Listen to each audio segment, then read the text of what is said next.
Hello, welcome back to Verne, Shape of Fantasy. I am winterbeat. Let's continue the adventure. I didn't know what to say there. To be fair, really enjoying this game so far.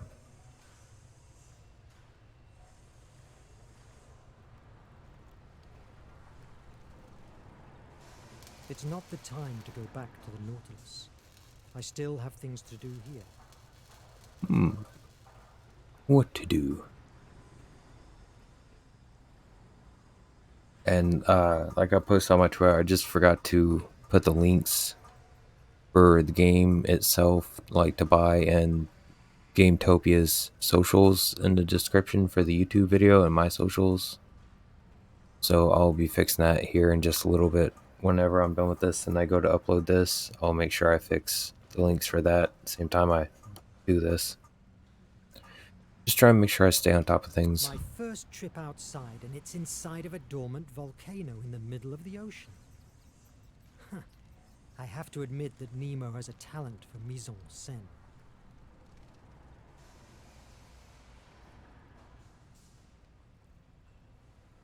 Faces everywhere creep me out in the background.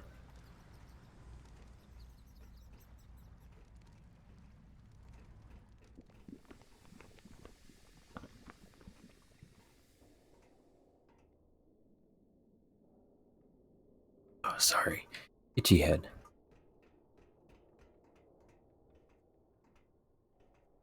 Phones keep moving around, don't help. Okay. An old diver helmet from the first missions of the Nautilus. Hmm. I've only seen them on paper. They look so much more rudimentary. I'm glad I have learned diving with the new ones.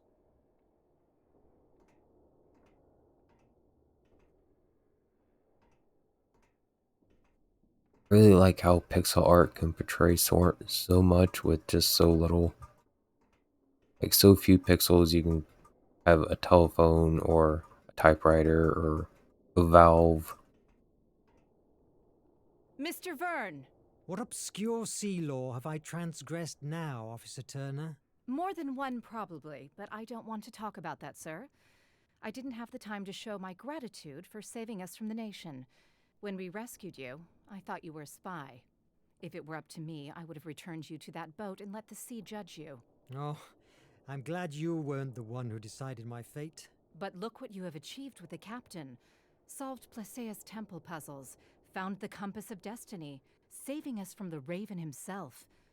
It feels like centuries ago since you came from that island. I'm glad that you're aboard, sir. Oh, well, thank you. Each day it's harder to recall my past life. That's something we all share in here. Captain Nemo slowly absorbs our lives and blends them inside the Nautilus's steel. I keep thinking about Officer Ned Land. Mr. Verne, I repeat, stop chasing ghosts. Since I joined the Nautilus, there has never been a Ned Land among the crew. Officer, may I ask you something? How was your life before the Nautilus? You may laugh. I was the rich heiress of a steel mogul. I was destined to marry a rich husband. For years, my parents convinced me that I wasn't worthy of anything else. It's hard to believe, seeing you now. Like many others, war took everything away from me. At first, I was paralyzed. I was unable to help anyone, only myself. But that girl at Battery Park, her parents were dead. She was wounded. I spent the night taking care of her, and I realized that I could make a difference. It was an epiphany. After that, I fought for many causes and cried until I ran out of tears. When I was about to surrender, I met Captain Nemo and the Resistance. They bring sense to my struggle. By defeating the nation? Showing me that, together, we can change this corrupt world. Until I enrolled in the Nautilus, I was alone. The only thing I was doing was taking hits from waves, time and time again. Now, we are the rising tide. It doesn't feel really rising. Mr. Verne, don't be vulgar. Defeatism is not tolerated on board. We will prevail.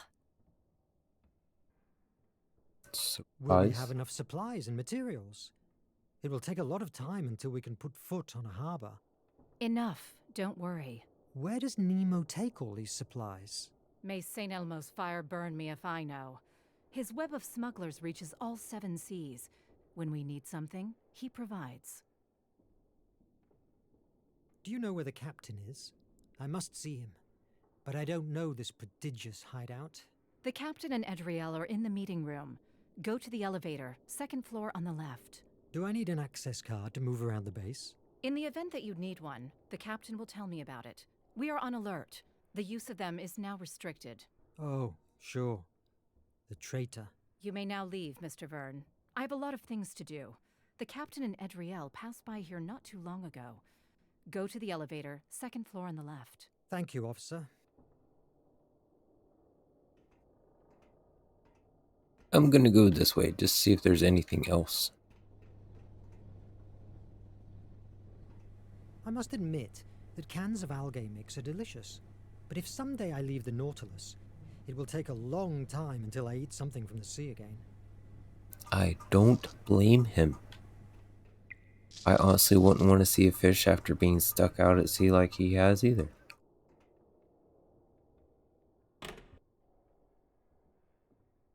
Said 2nd floor, so let's go to the 3rd.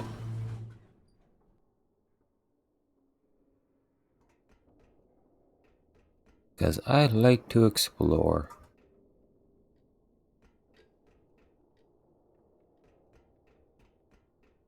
Anything I could do?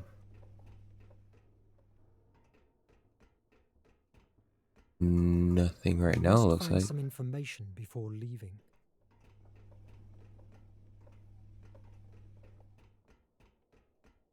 Nothing's popping up over here. Okay. Let's try... Go to the infirmary, see if anything to look at here. Open the door.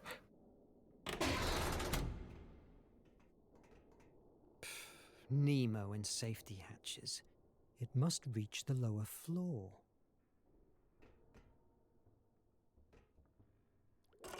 These are the results of cholera vaccine tests. Seems that with the algae we harvested underwater, Dr. Cedric is making major advances.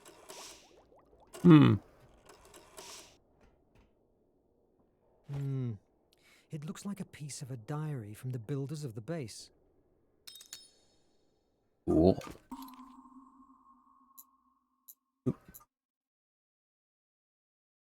Volcano Exploration Report, August 3rd, 1850, 12:27 p.m. The forest opens a deep hollow. It is the rugged mouth of the crater, by which the eruptive liquid matter had escaped at the periods when the volcano was still in activity. Hardened lava and crusted scoria form a sort of natural staircase of large steps, which will greatly facilitate the ascent to the summit of the mountain. As to the volcano itself, it cannot be doubted that it is completely extinct. No smoke escapes from its sides, not a flame can be seen in the dark hollows, not a roar, not a mutter, no trembling even issues from this black wall, which perhaps reaches far into the bowels of the earth. The atmosphere inside the crater is filled with no sulphurous vapor. It is more than the sleep of a volcano. It is its complete extinction.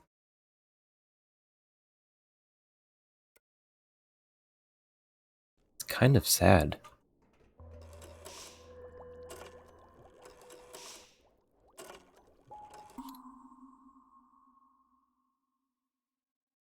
Two more. Find the other 2 audio cylinders. Okay.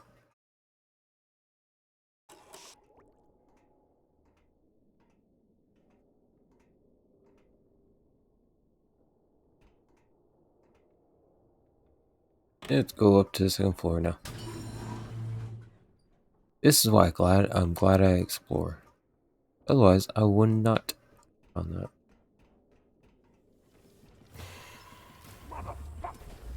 Huh. Huh. Jeez.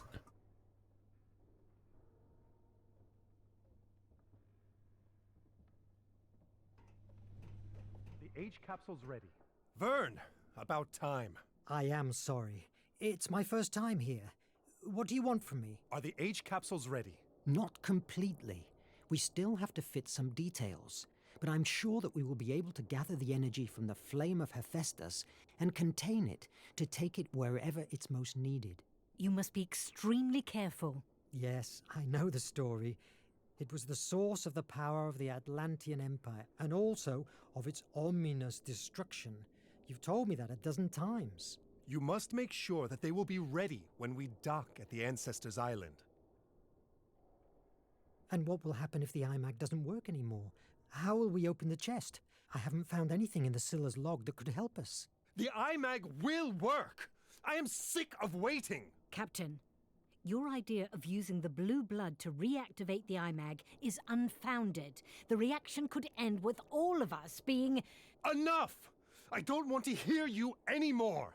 I'm fed up with you, with Cedric, with Verne. We must take radical action if we want to end the terror that is devastating the world! Please, Captain, calm down. You are not like this. I will not hear you, not even for a second! I am going to prepare the blue blood. If you aren't at the upper floor safe room in 10 minutes, I will go and look personally for you wherever you are. It's the last lift. I give you my personal card.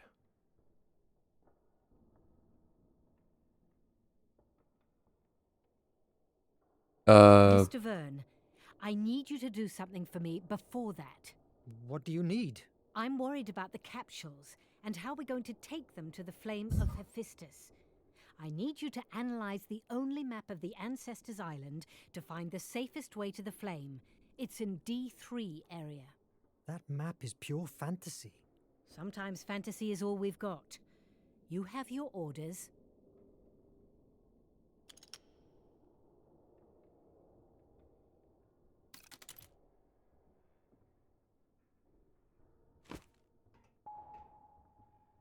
But this map is weird. But this map is weird. It. Haha, it's weird. It's the actual map of the Earth.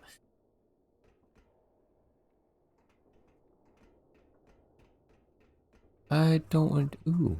A miniature of one of the Nautilus's rejected designs. In the end, he made the ship much more aggressive.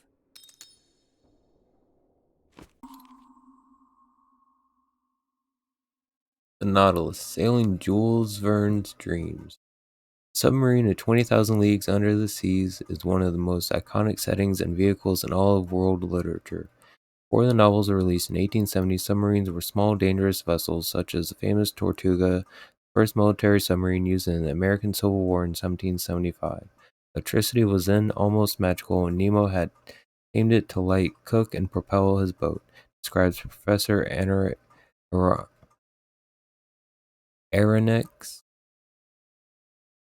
Aronnax, protagonist of the novel.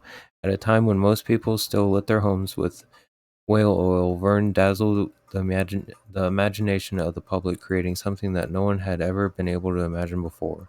A huge submarine powered by electricity, capable of moving faster than warships, and above all, with the ability to dive into the deepest waters. All this technical marvel, civilized and cultured, with a huge library, lounges, pipe, organ, and all kinds of luxuries, had a dark side. It was a dangerous weapon. Seas were no longer safe. If an unseen danger could rise from the depths and split ships in two. Moreover, under the iron rule of Captain Nemo, the Nautilus was a golden prison, not only for the protagonist of the novel, but also for the entire crew that accompanied him. Because once aboard the ship, they never set foot on dry land again. 20 years after the publication of 20,000 Leagues Under the Seas, humanity caught up with Verne's imagination, and in 1888 the first electric submarine was launched, the Peril, designed by Spanish engineer Isaac Perel. But thanks to his envious superiors in the Navy, this revolutionary device had an incomprehensibly short life.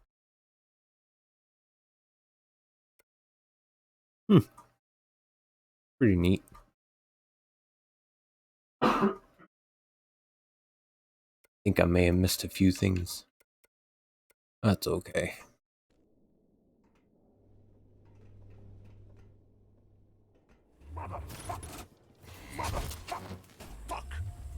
May I help you?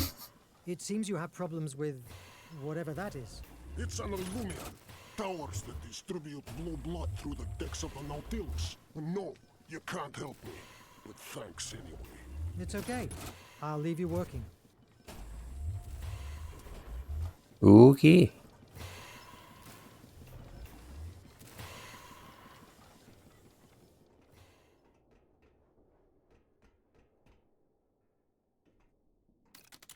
That's not useful now. Oh, I was wanting to see if I could use for other stuff. I guess it's just for his office. I was hoping it was like an all-access card. It doesn't work. Merde. Obviously, it's closed. If I could get an access card. Isn't that what I just used? It doesn't work. So it's just for his elevator.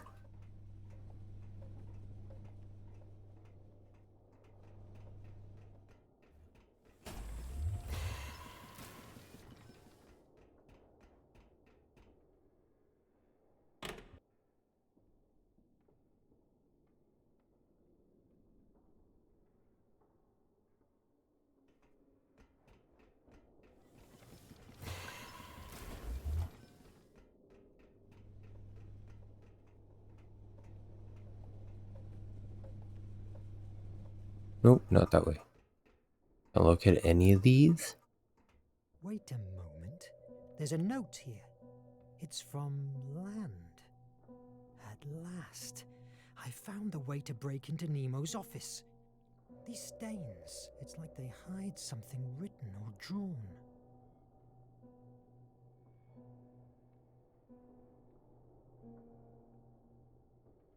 Huh.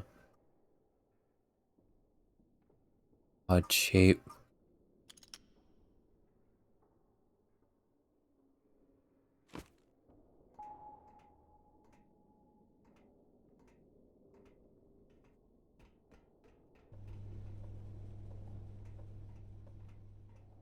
There's a magnifying glass. I need something that can help me. Keep forgetting I need to go into the inventory first.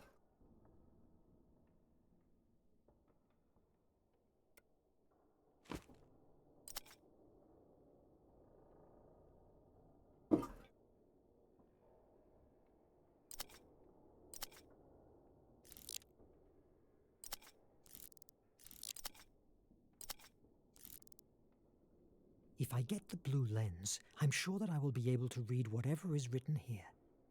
Officer Land must have used these same lenses to write hidden messages on the map.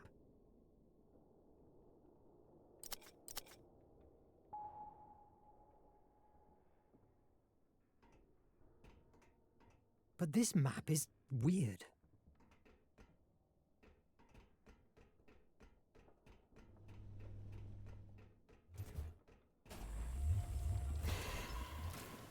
I'm looking for a blue lens that's missing of the loop at the map's table. Any idea of where it might be? Doc often uses it to cook his medicines. Did you look in the sick bay? Thank you. Cool.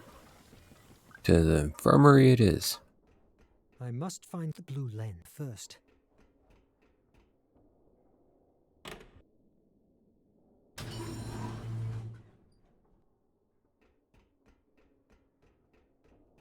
These are the results of Dr.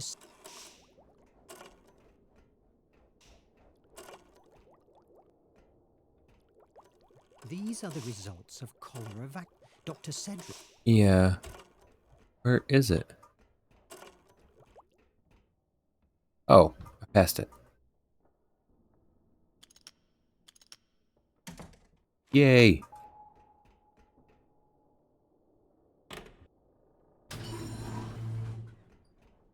I must hurry with the blue lens. Oops. That's not useful now.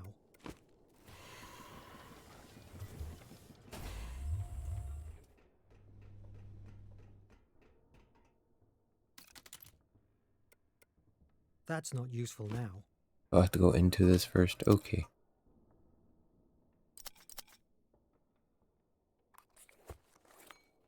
These are numbers and access card combinations. I can forge one with the tools available at Akos's workplace. I had to take note of these codes. Yes!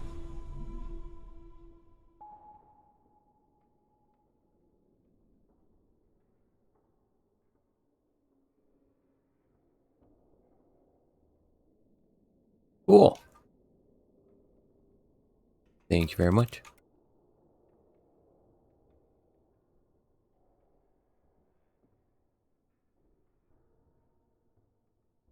Times plus. What is that one?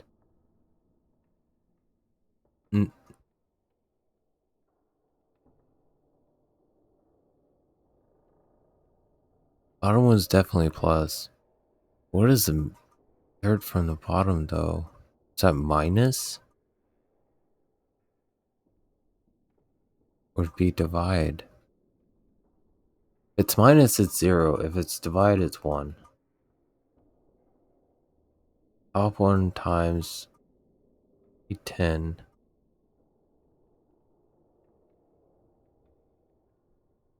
Oh, maybe times, divide, minus, and add. Addition. If that's the case, that would be 10. 2 divided by 4 would be half. Wouldn't make sense. I don't know. Just trying to figure out what that means. Merde. Obviously, it's closed. If I could get an access card.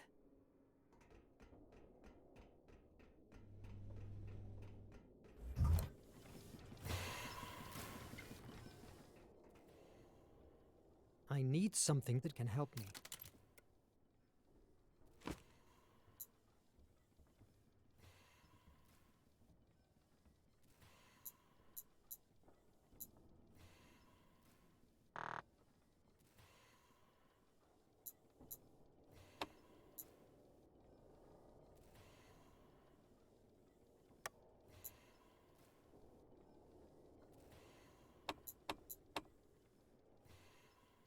Yes! That was it? Okay.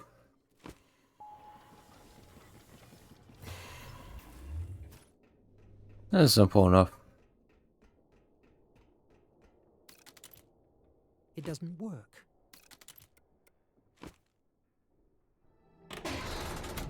Ooh.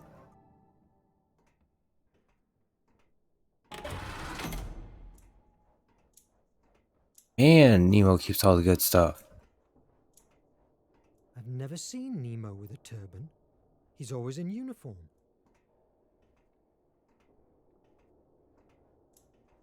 I have a feeling Nemo's a little bit Personal greedy. memories. Wait. Here there are notes with the name Edriel on them.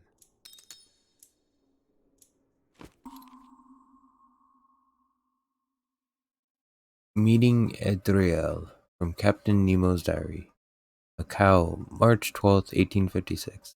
Now that construction work is underway on the Nautilus, I have time to reconstruct the diaries that the nation destroyed after I was arrested. Today I want to record the events that transpired on June 27th, 1851. At that time, the war had brought me to the only village on Dongyu Island in the China Sea on a mission to train new recruits for the resistance. The desire to avenge the death of my beloved wife and daughter spurred me on.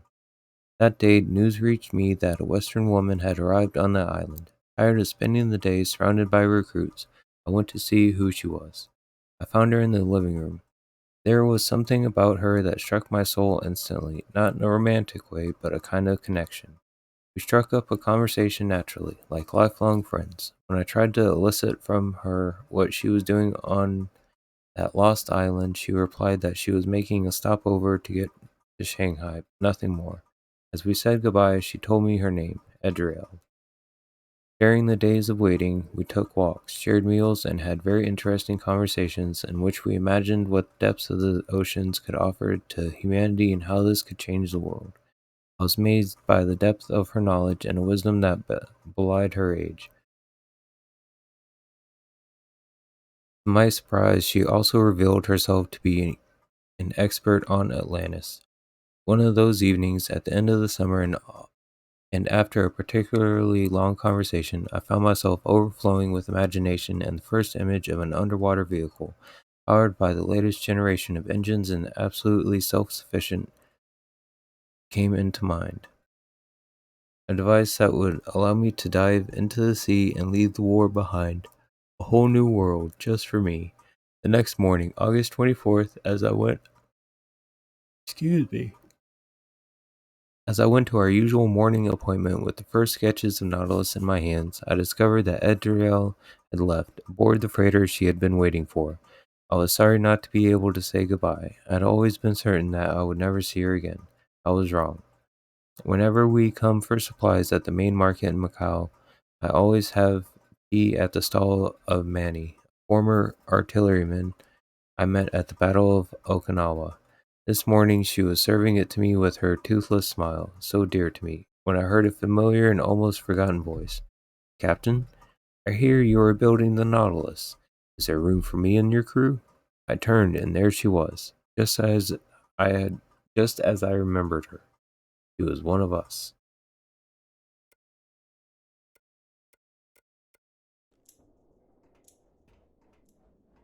This bookcase is hiding something.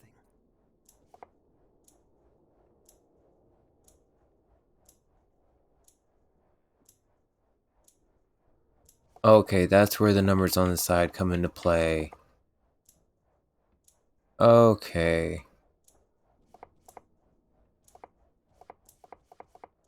5, 4, 3, 2, 1. No, it's covered.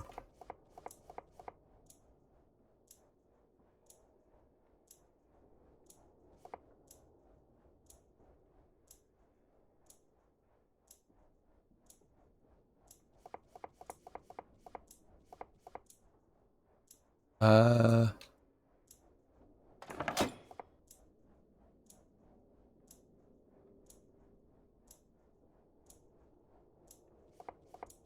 so 2 and then down.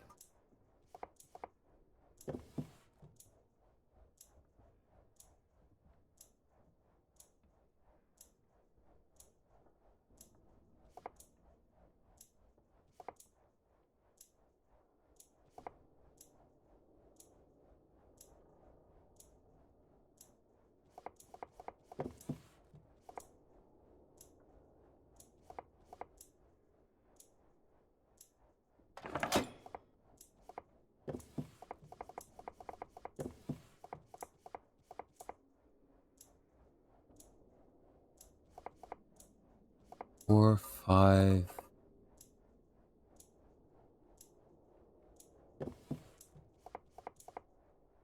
Yes! Okay.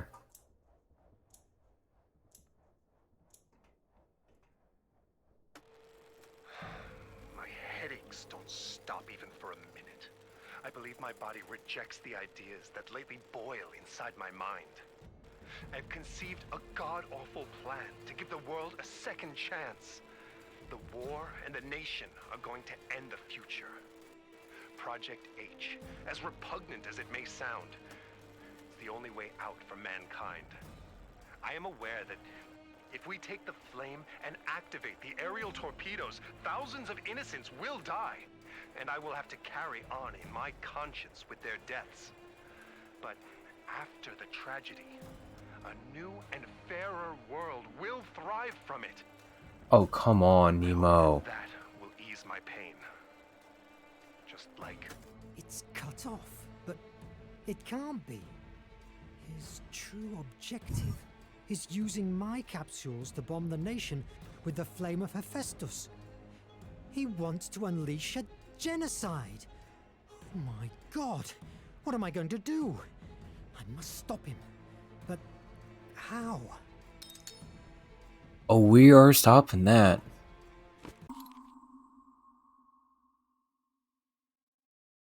Captain Nemo, captain of the Nautilus. The only certainty about the past of one of the most famous resistance leaders is that his wife and daughter were killed during the nation's invasion of the English Raj. His name rose to fame when, at the command of a small rebel group and against all odds, he thwarted in one blow the plans of the nation to conquer India. After that first victory, he traveled around the world, organizing resistance cells and thus complicating the nation's advances. During those years, he realized that no matter how much military strategy the resistance developed, without modern technology, they could never win the war. Thus, it was the seed of what was to become the Nautilus that was planted in his head one night in the China Sea. Unfortunately, his plans were interrupted in 1852 when he was captured by the nation's spies and imprisoned in Himera's most terrible penitentiary institution, the Terror. The warden was an ambitious officer known as Bloody Raven, who spared no hunger, labor, and torture to succeed in breaking Nemo, but to no avail. With patience and the help of those who would later join the crew of the Nautilus on August 15th, 1855, Captain Nemo led an escape that not only won his freedom but also the destruction of the mine prison. Such an affront would not be forgotten by the Bloody Raven.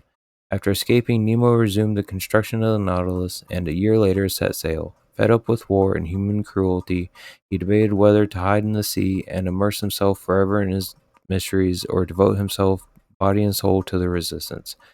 However, it was the sea that solved his dilemma, because in some underwater ruins, he found the first clue to what could be the key to putting an end to the nation forever: the flame of Hephaestus. Excuse me, it's not easy for me to talk this much when I don't usually talk much at all during the day. Since then, Captain Nemo has poured all his efforts into finding it. There is nothing that can distract him from his goal, no cracks in his way of seeing the world and planning his actions. He is without a doubt one of the most intelligent and cultured people in Hemera, and therefore also one of the most dangerous. Oh, okay. So just because it skips over one doesn't mean I necessarily missed it. That's good to know.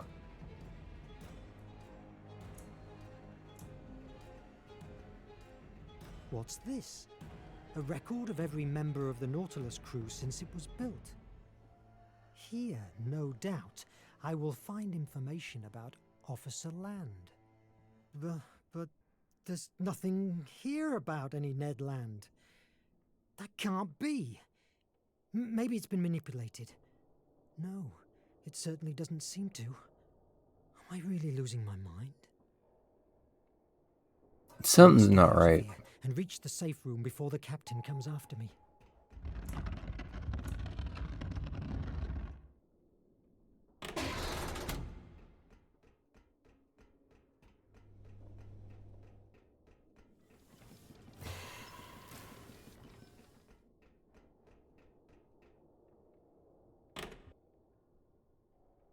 Wait a sec.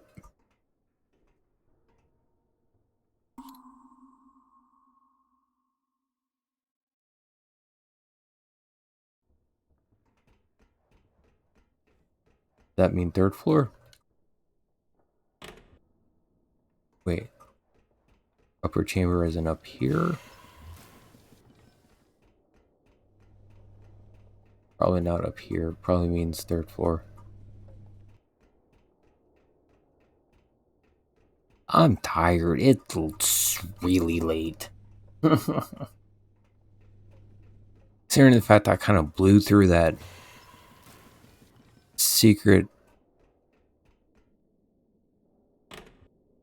library shelf puzzle pretty quick. Say I'm doing fairly well.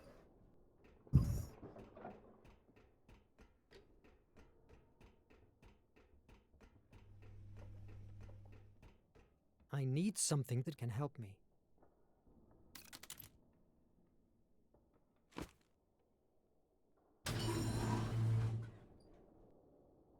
About time, damn it. Maybe I could catch him by surprise. Put him down. No. Impossible. Look at these hands. He could rip out my head with them. And then the crew is here. No. It's not the time. I must wait. He says all Sorry, out loud. Captain. I got lost. Give me the Imag. Here, I have a blue blood concentrated sample from the Nautilus. I am convinced that when it comes into contact with the small flame of Hephaestus that makes the Imag work, I hate how you say that. Hephaestus. Something about it just... Captain, with all due respects, are you all right? For a few days now, I've noticed that your behavior is getting more erratic. How dare you! I should throw you overboard for suggesting that. Sorry, Verne. I didn't mean.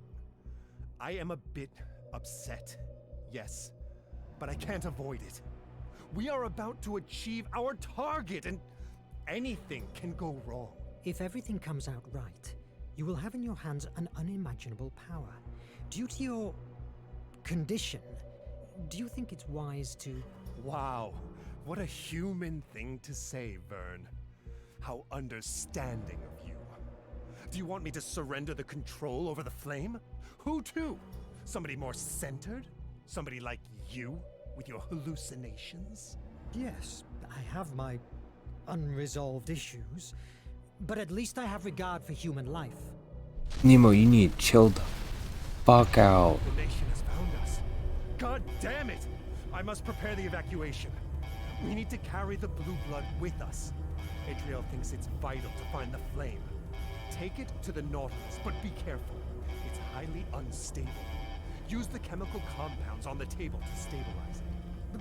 But This card will give you access to the emergency hatches and all the doors. When the blood is stabilized, run to the Nautilus.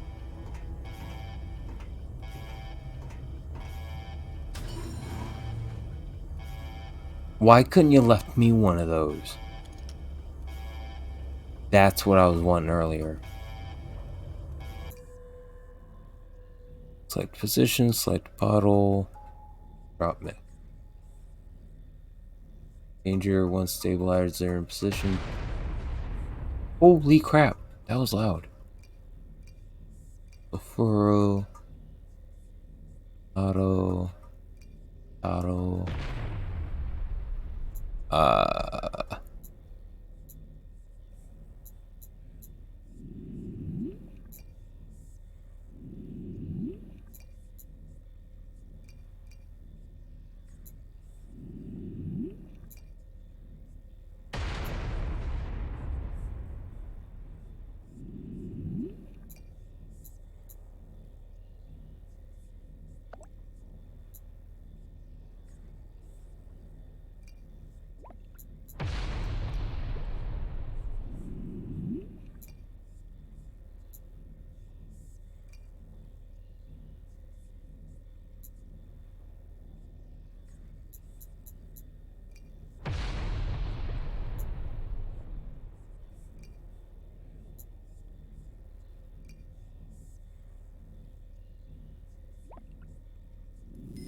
that's not useful now. What note? Chamber elevator. Go to his office. Access card to office. Security card.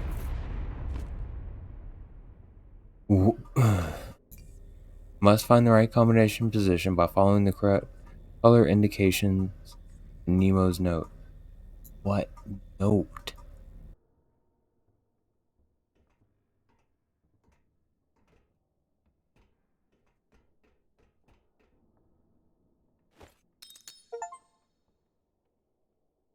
Yay! The island. Exploration report August 2nd, 1850, 6:37 a.m. As dawn breaks our first day here, a blazing sun warms its upper layers and filters down to the surface of the island. About half past 6 o'clock, 3/4 of an hour after sunrise, the fog has become more transparent. It has thickened at the top, but dissipated at the bottom. We now see the whole island. As if it had descended from a cloud, the sea has appeared in a circular plain, infinite on the east, but bounded on the west by a high and steep coast. Is this barren, rocky, bare islet a desolate refuge for a few seabirds, part of a larger archipelago? That's a good question.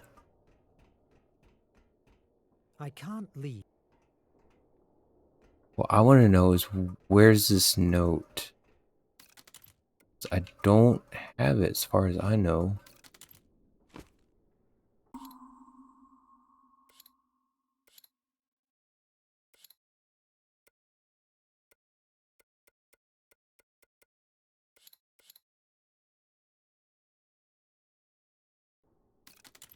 Is it on this thing?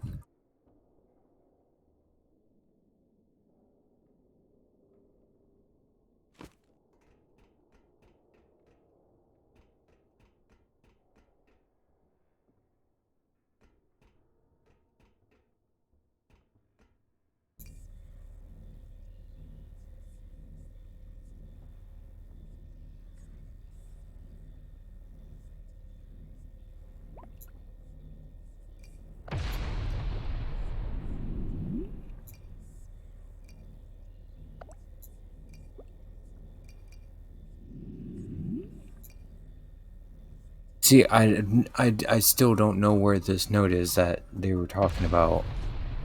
Like, I don't remember seeing it. As far as I can tell, I wasn't handed a note.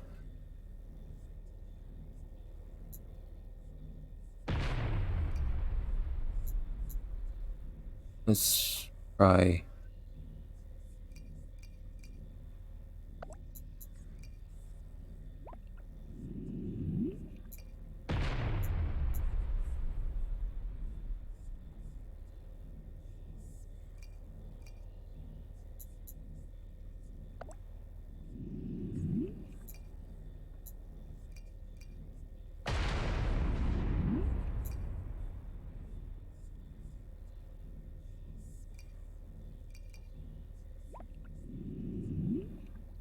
Yes!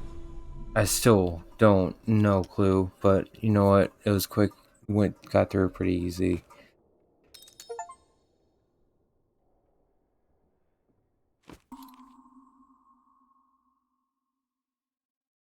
Verne Energy, The Importance of Energy in His Novels. Jules Verne, based on his scientific and technical knowledge of his time, wondered in many of his works what sources of energy could power the amazing machines he imagined. For him, the development of any civilization was only possible by the means of the energy available to it. For example, in the Black Indies, 1877, the story of the Dochart coal well exploded and then closed down serves to express his fears about coal as a source of energy. Coal will fail one day, that is certain. Forced shutdown will be imposed on the machinery of the whole world.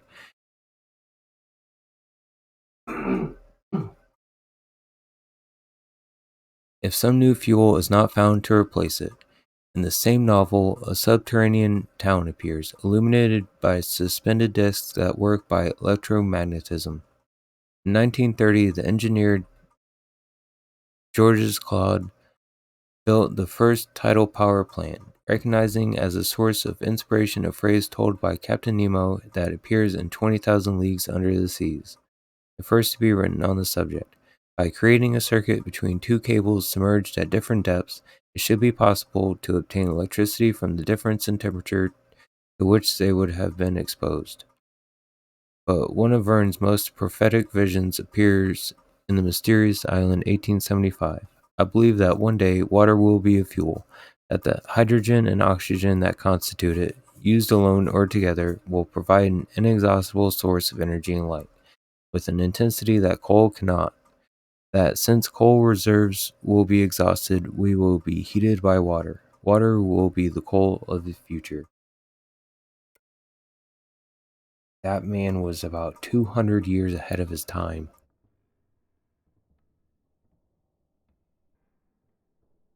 Roughly. Maybe give or take about 50 years or so. Still, point being, hydrogen powered stuff way back then. Insane.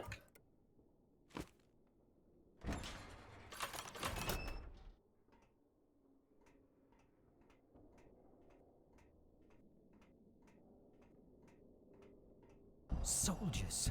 I must hide. The Echo Guard, the nation's elite corps. The nation's army is the most fearsome in all of Hemera, both for its fierceness and its cutting-edge technology. Over the years, it has fought multiple wars, crushing everything in its path. Among all its units, the Echo Guard stands out, a team of special forces created and led with an iron fist by the fearsome Bloody Raven. Their name, according to their own tradition, comes from the fact that they consider themselves to be the echo that follows the croaking of the raven. This elite guard is responsible for the security of the Curia and for the carrying out of the most important actions, such as the invasion of the Jaw Peninsula and the Dragon Sea, where forced with the fierce resistance presented by the inhabitants of the city of Shikau, they chose to exterminate any trace of life using mustard gas. Oh, that's awful. This corps can only be accessed by those who survive a ferocious training. Such is the brainwashing to which they are subjected during this period, that the Chosen Ones, in addition to leaving transformed into killing machines, worship the Bloody Raven as if he was a god of war. There are two types of units: Echoes, infantry troop, and Pyromantics, shock troops. Specialists in explosives and attached to their flamethrowers like a rider to his horse. Jesus.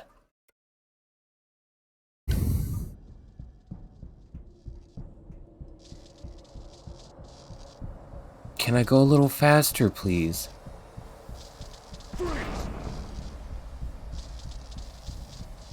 I guess that was a pyromantic.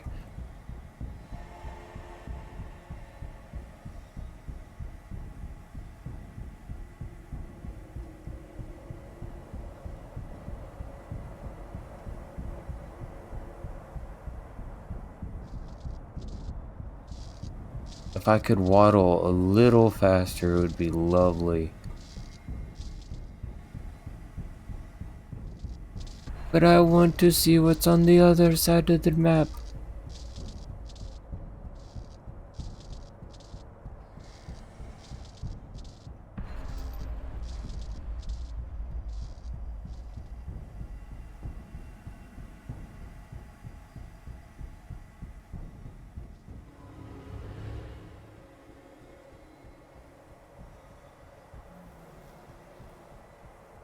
Come on. Hands up! Fair enough.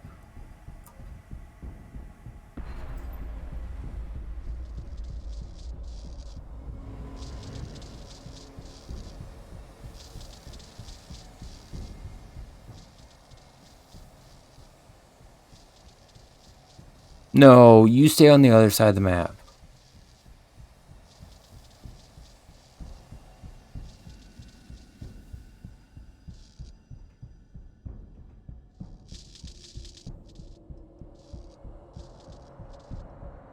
I can't go any further? Really? That's it? Oh, okay.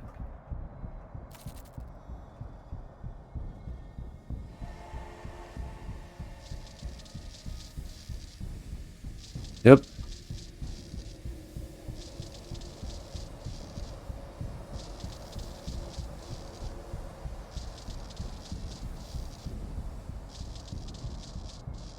That was worth the looky-loo. Might as well check.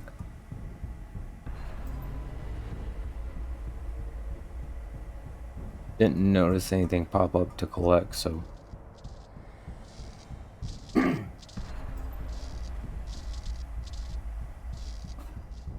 Ugh. Headphones. Stay on my head.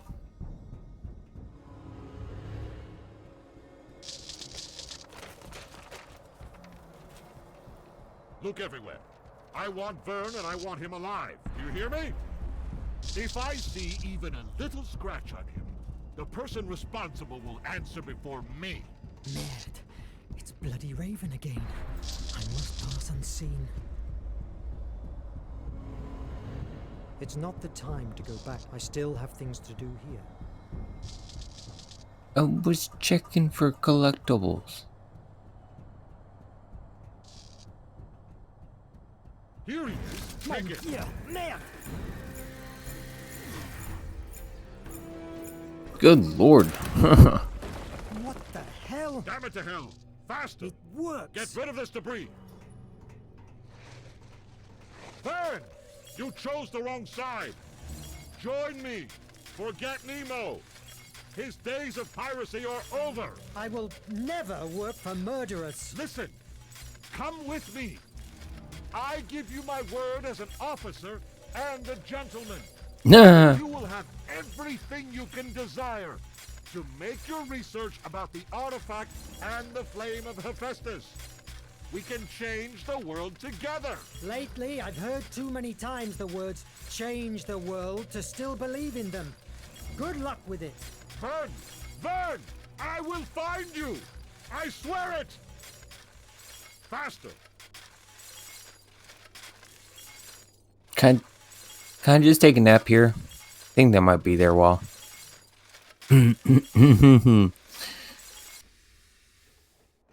Akos! Good heavens! Oh no. I'm sure the Illumium will be important. Nuke. Imag. Come on now. Akos protected the repaired Illumium with his own body.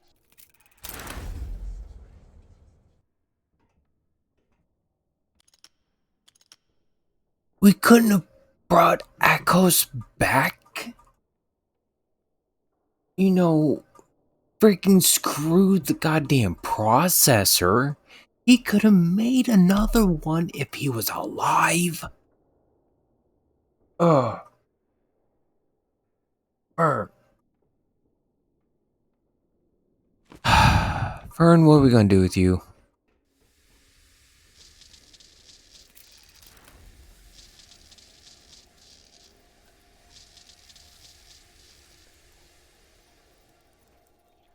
Let's see if there's anything else back here I can rewrite.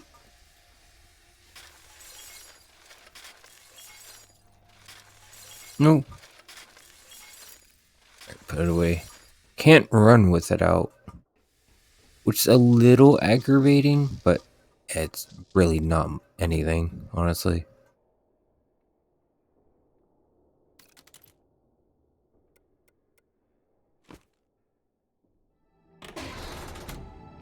Merde!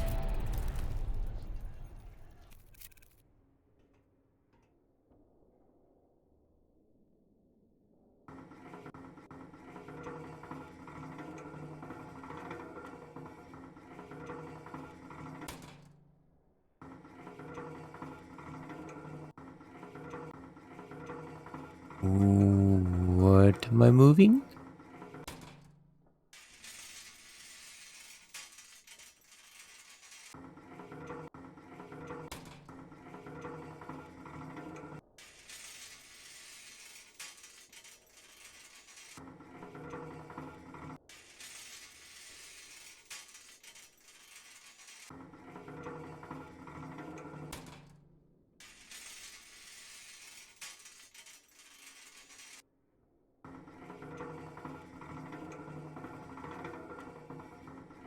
There's nothing to move.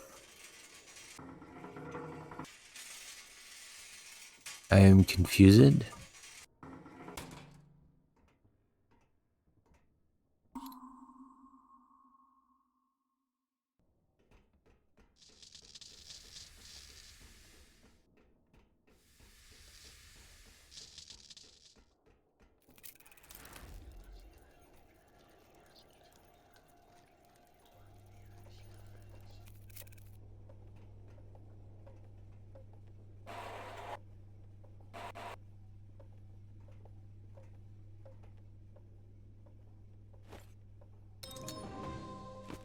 Cool.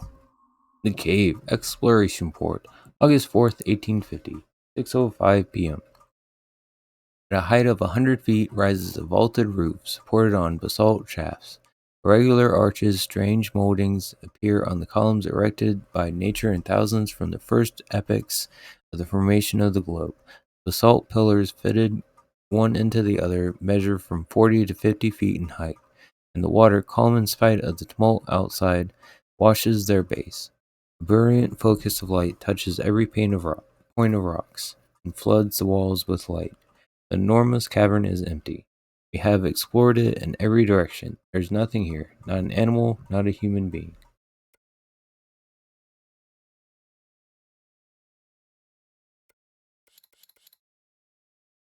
Yay! Got the side mission. Cool.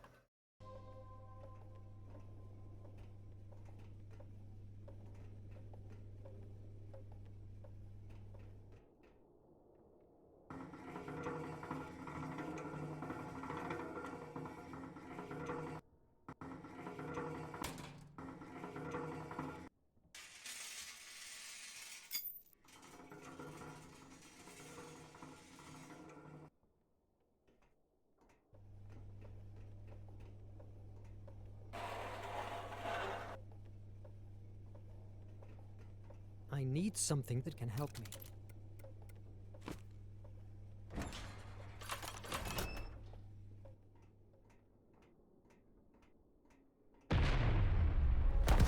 Mon Dieu!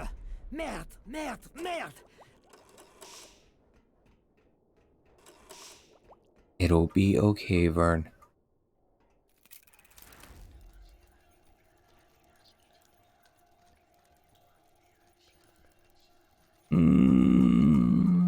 Let's go with overheated. Cannon overheated and took a bit longer to spew its deadly charge, impacting a few seconds later.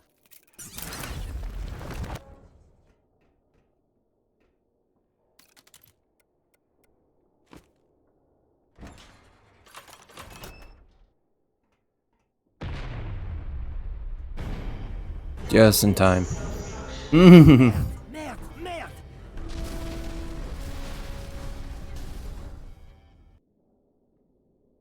The coldness Nemo displayed when he sacrificed his sanctuary shocked me. The Imag returned to life. Why? Was it because of my finding out about Nemo? The horror the Raven inspired in me? All these questions throng inside my head, unanswered. But one of them tortured me. How could a bookworm like me stop the most intelligent and boldest man in Hemera?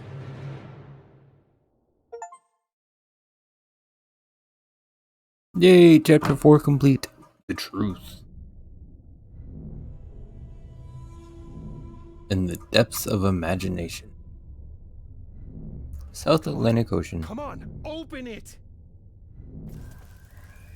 Oops.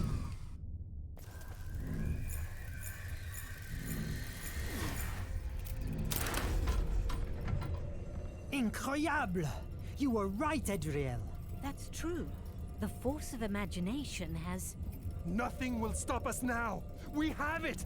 At last, the flame of Hephaestus will be in our hands! The nation is living on borrowed time. Take it to Nadine. She must readjust the servo radars and the Nautilus's navigation system to integrate the compass of destiny. Verne, take the Imag to the safe chamber. The captain. I must apologize for earlier. I crossed the line. Go and rest. You deserve it. The Ancestors' Island is waiting for us. Yes, Captain. Nemo still seemed to trust me. However, despite his good manners, I couldn't avoid looking at him as a murderer. When I met him, I got to admire him.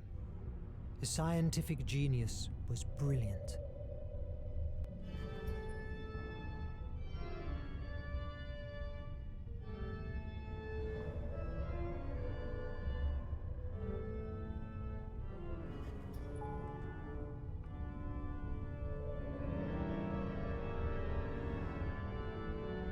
What song is that?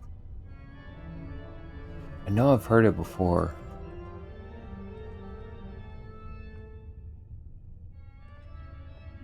This katana was a gift from the Empire of the Rising Sun to the captain for his aid against the nation.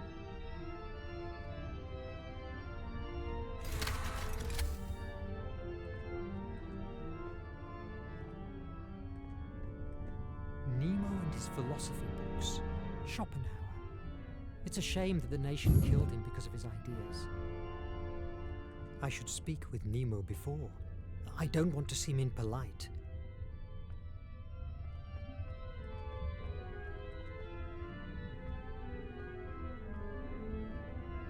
Mr. Verne, I am glad to see you in better shape. Thanks, Captain. I've been here only for a few days, and I'm still getting used to this marvel. I'm glad you like it. I've been thinking. The Atlantean priests from Placea's cult believed that there were individuals blessed by her who were more sensitive to her influx. Perhaps you are one of them, and that's why you were able to find the artifact of imagination. Atlantis? I thought that was a myth, a tale for children. You have had evidence of their existence in your hands. How do you make it work? I'm not sure that I make the Imag work. Rather, I would say it reacts to events. That's interesting. Do you fancy an underwater walk? I have a job for you. A walk? Under the sea? Of course. You know, just a few atmospheres worth of pressure. I can see ruins in the distance. You are going to witness a great milestone of my journey. Follow me.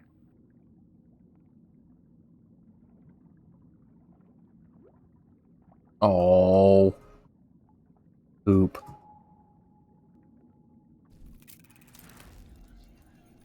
But somehow I can still use the flame underwater. The steam oxygenator of my back allows normal breathing. Lead soles keep me on the ground, but they slow me down. But these views are so captivating. This is pretty cool. Has asked us to find some chest. algae for his research.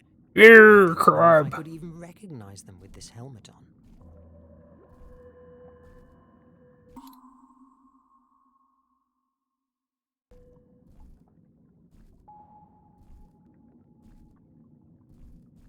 Crabber. That crab is cool. Oh, there's another little creature. Go, little creature, go.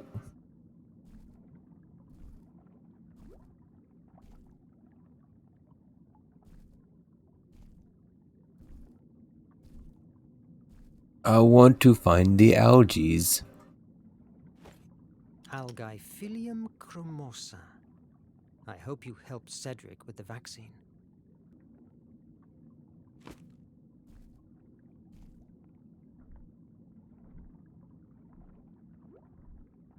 Krabby.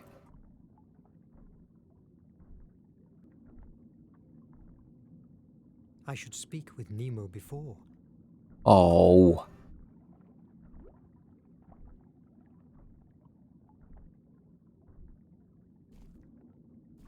There I see the algae Cedric needs. Okay, how do I get to? Maybe I can get him. Ooh. Sorry, kitty.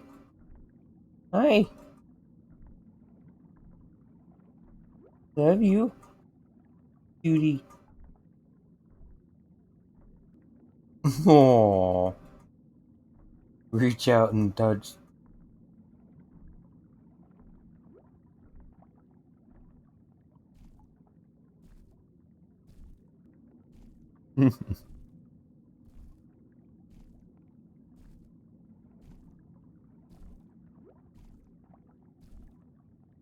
Didn't miss one of them back this way. Did I? Grab a.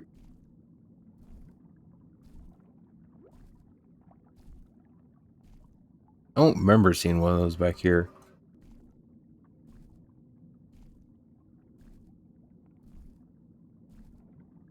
Hey kitty, did you say wake up? Yeah, there wasn't one back here. Okay. I didn't remember seeing one, but I just had to double check. Cat, what are you doing? You're getting caught in my cords.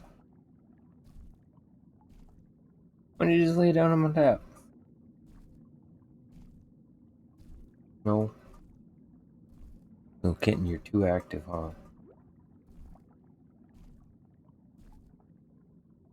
What are you doing? Hey. Do you not even know what you're doing? Just woke up? Huh? You're still sleepy. Yeah, I see. Alright.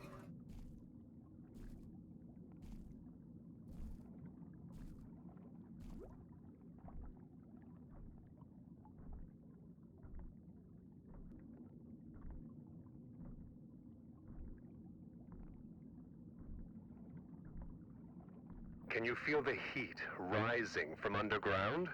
We must move carefully. Lava is still flowing among the ruins. Where are we, Captain? You are beholding the remains of a pre-Hellenic temple dedicated to Placaea, the Atlantean goddess. What? We spotted it months ago. This cult survived the fall of Atlantis and thrived for a few years in the primeval Greece. In their mythology, they linked together the flame of Hephaestus with Placaea. We believe there might be hidden information here about the flame location. Believe? Didn't you enter? We explored it for weeks in order to make a safe way to the center of the temple.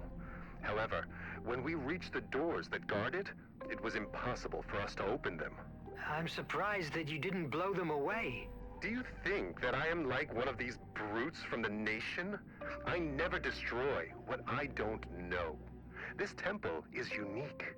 It must be preserved, not destroyed. At that moment, we couldn't stay any longer. The Nautilus was needed for the war many miles away from here. But now is different. You and the Imag are here. Fascinating.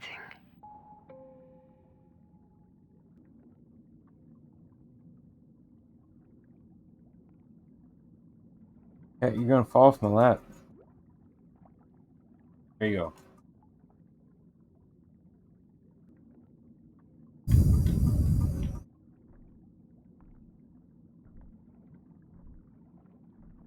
How do I get to this coral over here?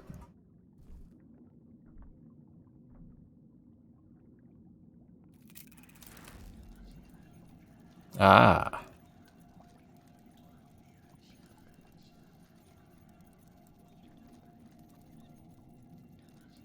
The base was so eroded by the years of pressure that it finally collapsed. There we go.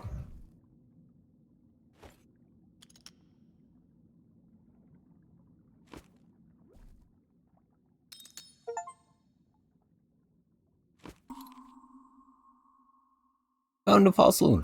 Cool. Passion for Science. The New World. In the 1850s decade. In the 1850s decade, as audiences did, Jules Verne was enthusiastic with every new discovery brought by science. From fossils that showed glimpses of the ancient times on Earth to advances in astronomy. Many writers, like Edgar Allan Poe and his precise description of Antarctica from his novel The Narrative of Arthur Gordon Pym of Nantucket, 1838, were also inspired by the discoveries of their time, but Verne's passion for science stands out for its attention to detail and for the wide range of subjects. One of the best examples of this is Journey to the Center of the Earth, Voyage au Centre. That's Spanish.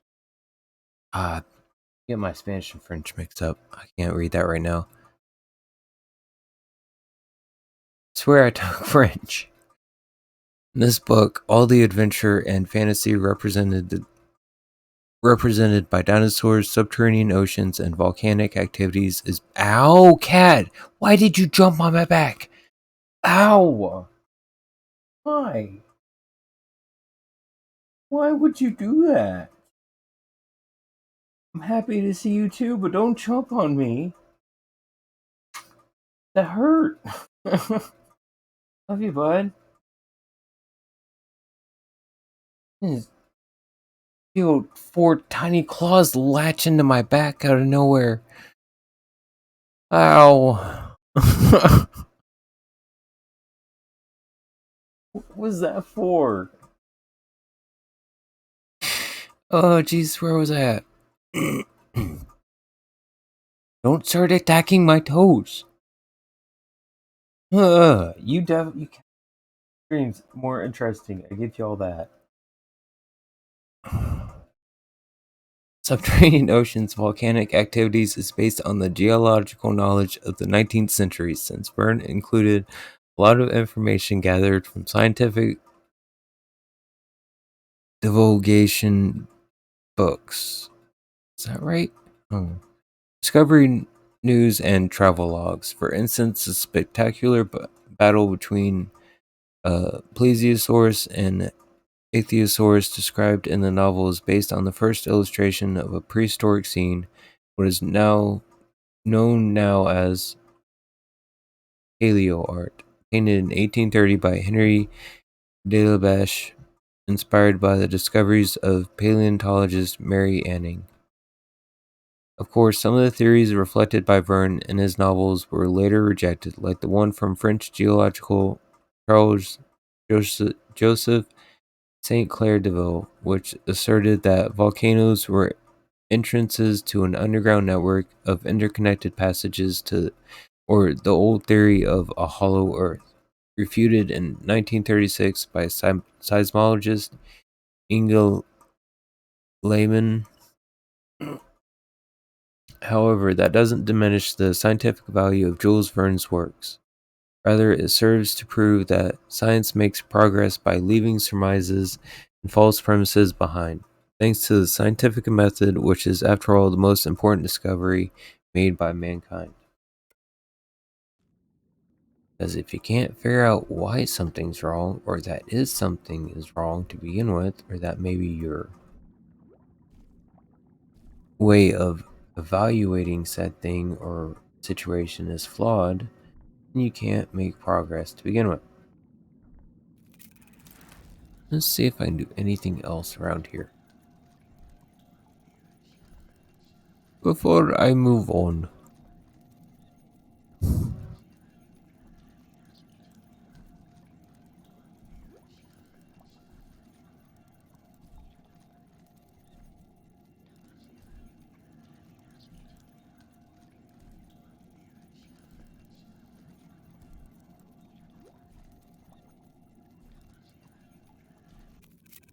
Nope. Okay. Just wanted to check.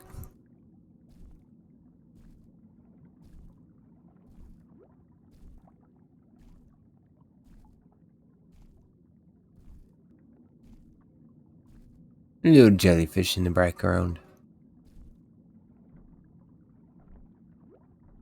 Water is very well done. The way they did it made it looks like it, even though it's not moving but a little bit, changing a little bit, it makes it feel like it's moving constantly. The way they animated it and the way they did the colors for it and everything.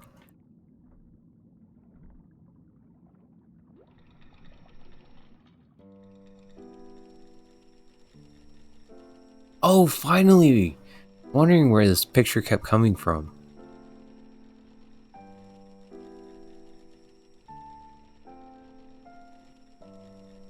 It's really cool looking. It's amazingly terrifying. True. In some cultures, the octopus and its Sorry, Cap. tentacles are linked with the spiral of creation and creativity. Fascinating.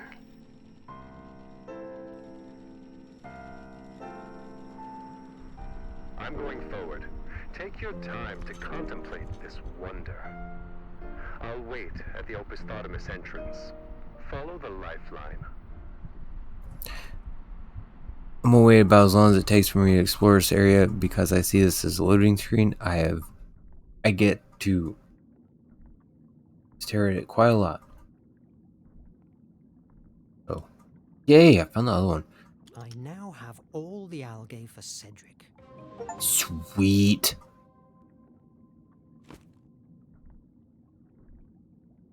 That's an important side mission. The wire has been cut by the nibbling of some sea creature.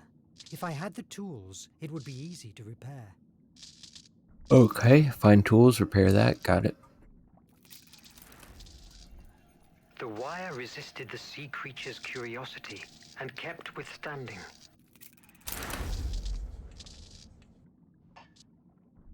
Seems like some object on its way to the moon? What kind of place is this?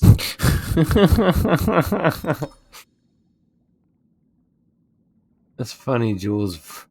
Verne went Spanish there for a second. Wait. Question marks went. The Journey to the Moon, Space and the Human Beings. Published in 1865, From the Earth to the Moon is a science fiction story, but also a satire on American society. The novel is set in the period after the Civil War, where all weapons have been put aside in the name of peace, causing many Americans to feel powerless and bored. Therefore, the Baltimore Gun Club is formed, and the club's president, forced with the shortage of things to blow up, suggests a new use for guns and weapons knowledge. Build a giant cannon and fire a rocket to the moon to conquer it and make it America's newest state. Oh my god.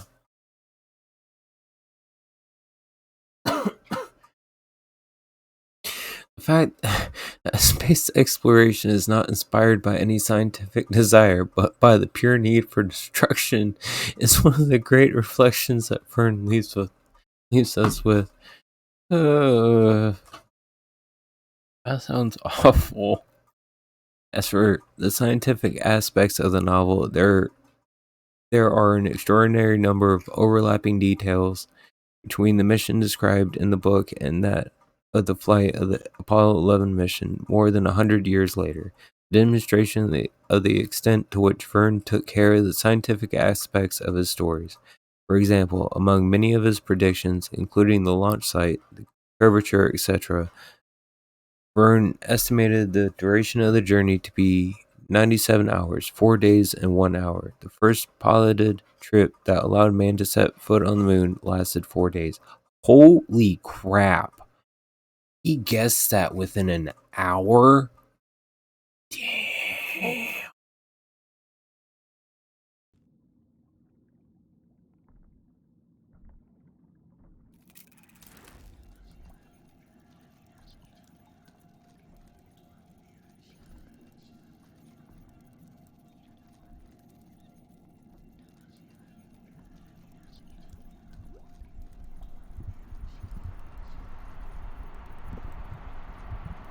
Put that away.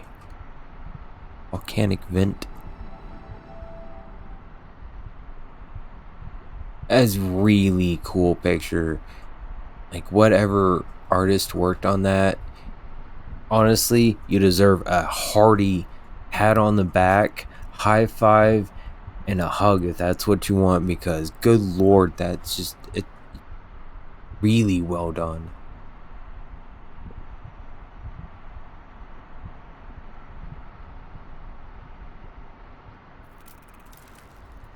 Let's see if I can fix or change anything else.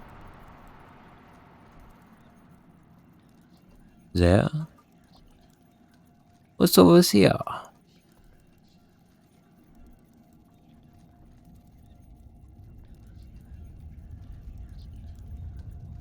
Yep, I feel that's where I need to go, so we're gonna go back this way, put that away real quick, don't need it. I want to see what this thing is I passed.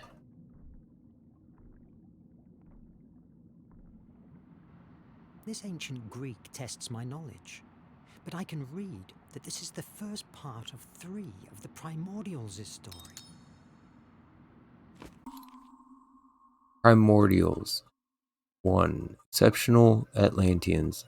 Among the people of Atlantis, there was a small group that underwent a mutation caused by exposure to the flame of Hephaestus, which gave them extremely long longevity and the ability to influence the emotions of others. In turn, that influence fed back. The more individuals were influenced by it, the stronger it became. And that, in turn, allowed them to reach more people. Sounds like a disease or a plague almost.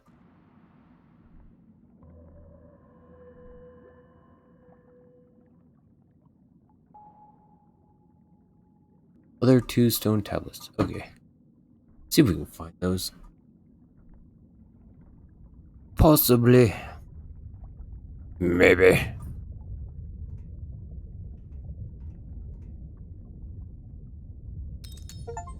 Oh, look at that. I found another one. Primordials to positive and negative effect. There were primordials whose influence was positive and others whose influence was negative. Among the former, some became gods and had their own worshippers. Others became politicians who united the masses. Others became explorers. On the other hand, the negative primordials were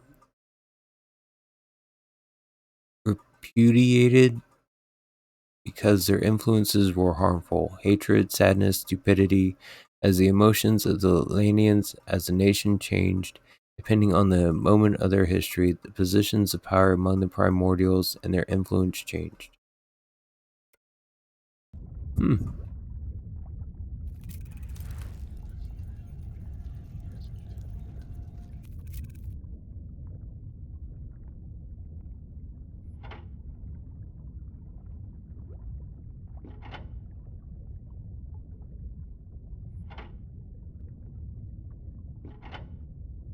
Oh, that being on and off. Okay.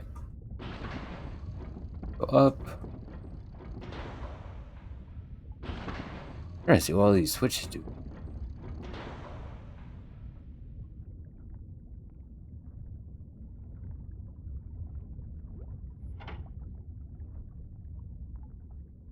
That's still on. Okay. So let's just power it over to this being turned on and off. Okay.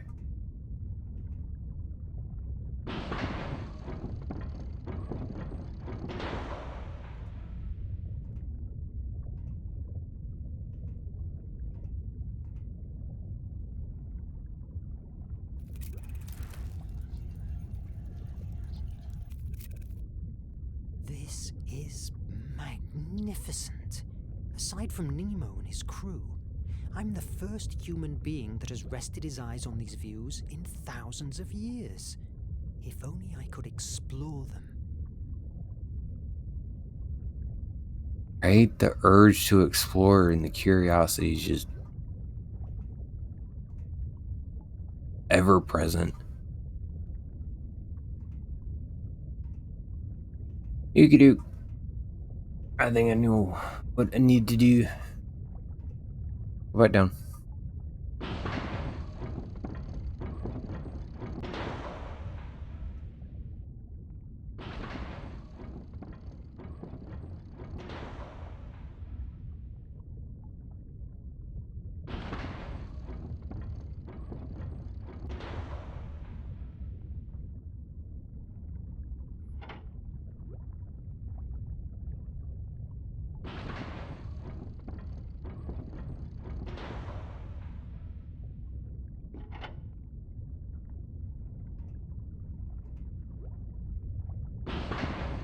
Yep.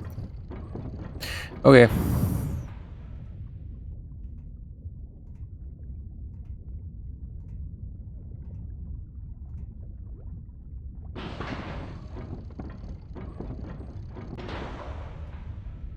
Trying to see if there was a hard wall on that.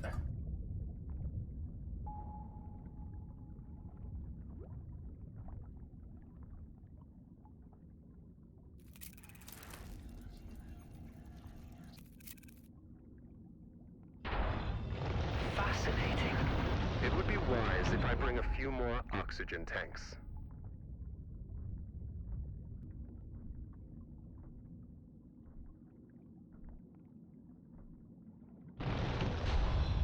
Verne, you all right? Yes, a bit frightened, but in one piece. The Imag is outside.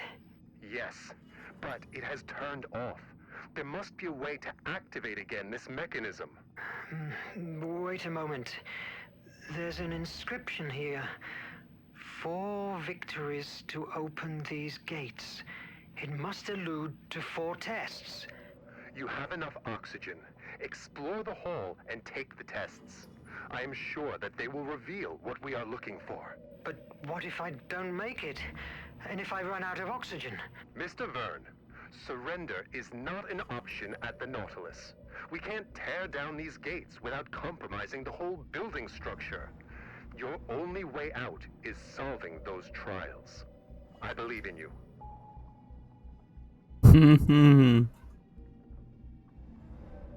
I've found a new inscription. To open the forge of Hephaestus, you must fire up its 4 flames. It must allude to the 4 doors in front of me. Forge of Hephaestus. Mr. Verne, we are on Hephaestus. the right path. Go on. Every time he says it, it bothers me. I feel heavy in this wetsuit, and it begins to be hard to breathe. You are making a great effort in your first underwater walk. Did I tell you when I faced the Kraken? Don't patronize me. It makes me sick.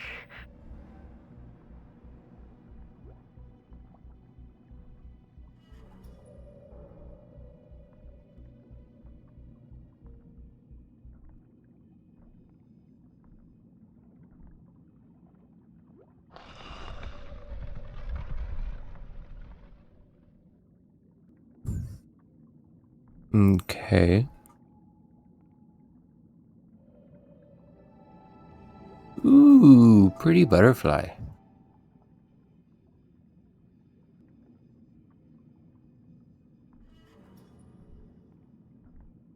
Anything over here?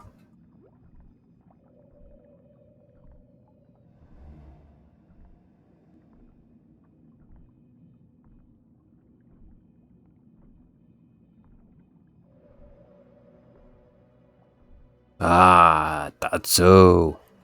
That's what I was looking for. Yay.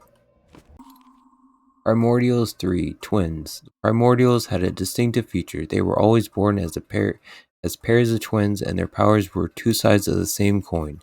Hate and love, war and peace, sleep and wakefulness, etc. The case of Placia and Phobos is paradigmatic. She inspired creative imagination, and he destructive imagination. Very few primordials survived the end of Atlantis and were forced to live among us. Their presence did not go unnoticed. Greek mythology baptized them as muses, since, thanks to them, for centuries, thousands of artists, doctors, and scientists got the necessary inspiration to carry out their works and inventions.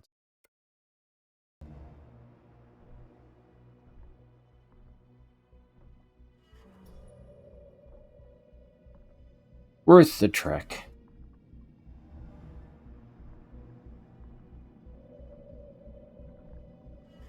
Still trying to hold down the run button, it's not working.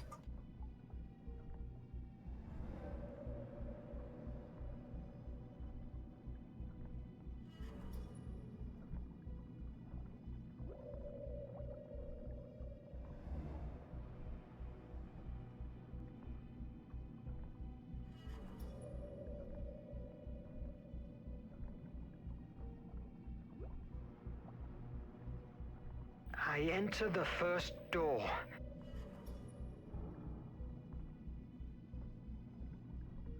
What did you see inside? Wonderful things. Great description. A volcano on an island. Hephaestus' place, I guess. It reminds me of Prometheus' tale. The one who stole fire from the gods to favor mankind. Nevertheless, here is Placia, the one that steals the flame. This is Placia's myth. We don't know for sure what Atlanteans believe in, but the descriptions that have made it to us associate the flame of Hephaestus with Placia's ability of arousing imagination, being that the origin, of Atlantean's great power. Arouse imagination? You mean like muses do? Exactly.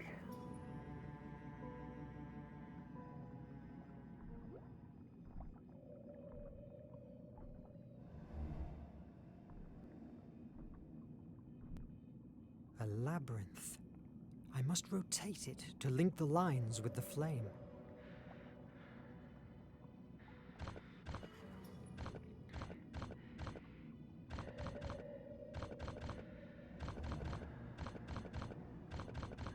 Okay.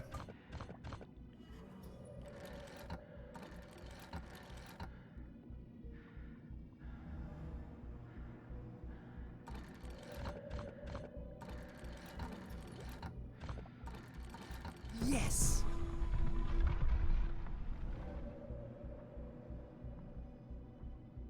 The first trial is completed. A liquid has appeared on the walls. It looks like the Nautilus's blue blood. What I'd give to see what you are seeing. Make haste. Oxygen is not endless. Your paternalism will suit me quite well now. Tell me about the Kraken.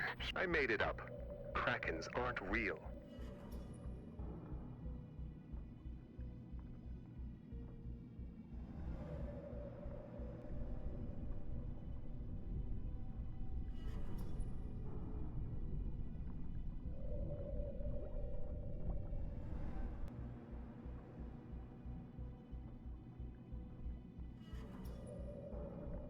From what I see and understand from these inscriptions, Placea ventured inside the forge of Hephaestus and managed to get his great flame.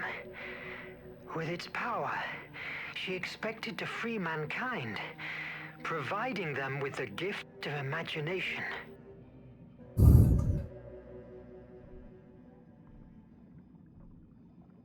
I have all the algae for Cedric. Cedric Collingwood, Medical Officer. Cedric's youthful appearance can be deceiving, as he is a military doctor with a lot of experience in the British Empire Army. He belongs to the fourth generation of a family of doctors. His role during the European campaigns of the war against the nation earned him several medals and a special commendation from the Queen. However, his patriotism and pride in his army changed radically when he was deployed to the front lines of the Indian colonies. There, in the middle of the jungle, he saw with his own eyes that his beloved British army was as savage as the nation was. His attempts to help the local population and his repeated insubordinations led to his dismissal without honor. After that, disowned by family and friends, spent several years in the jungle, pouring all his efforts into saving as many as possible from the war and the plagues that ravaged the region. It was during this period of madness and violence that Cedric met Captain Nemo. Immediately, he was captivated.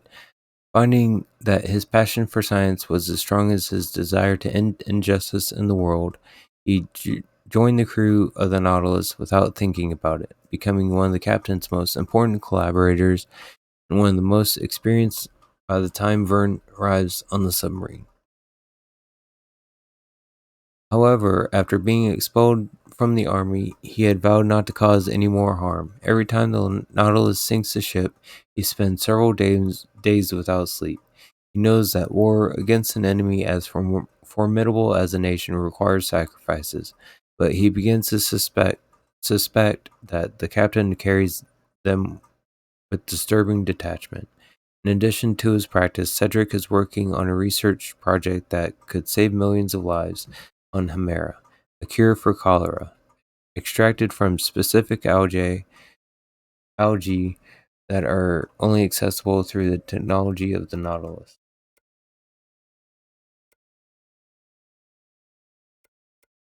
Ew.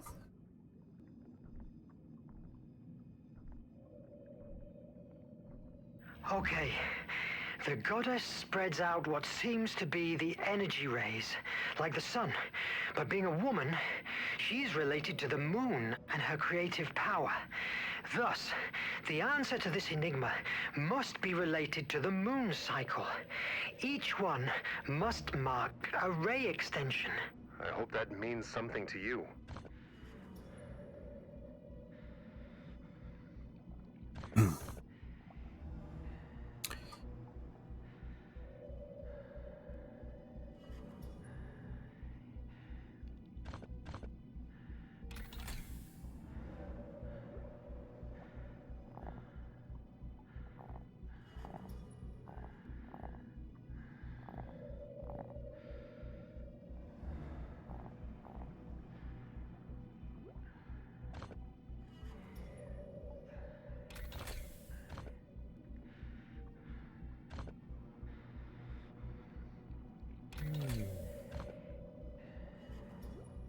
Oh, correct order. Okay.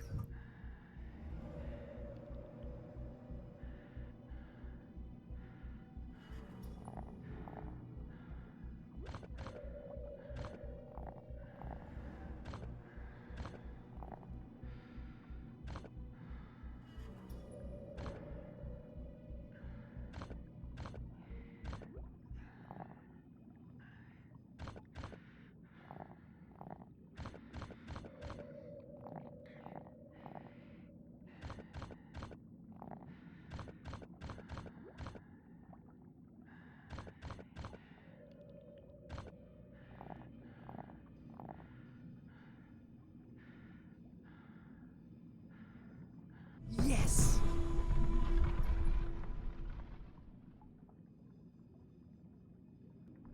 Captain, what's the word for victory in Hindi? Vijay. Vijay.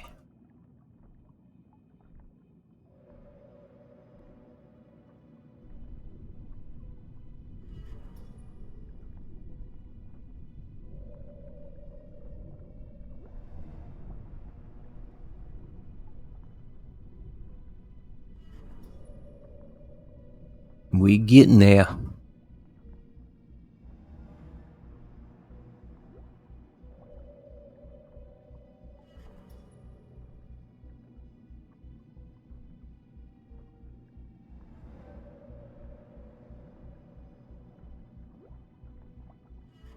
Placeia diced with death for us, facing ruthless creatures released by Hephaestus to stop her.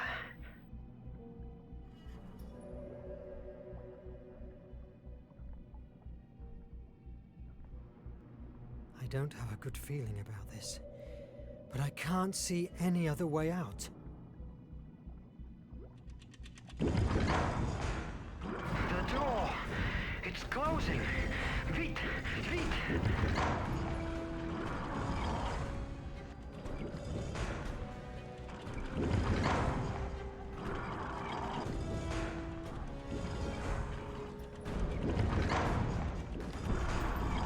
Ooh.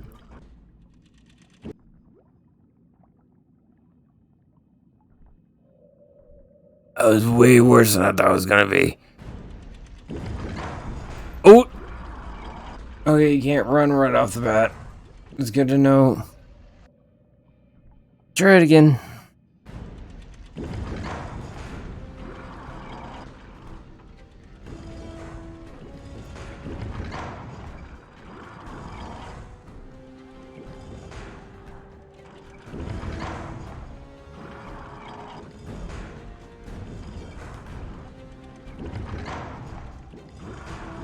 Oh. By a whisker. Don't give up now. Vijay. Vijay. Vijay.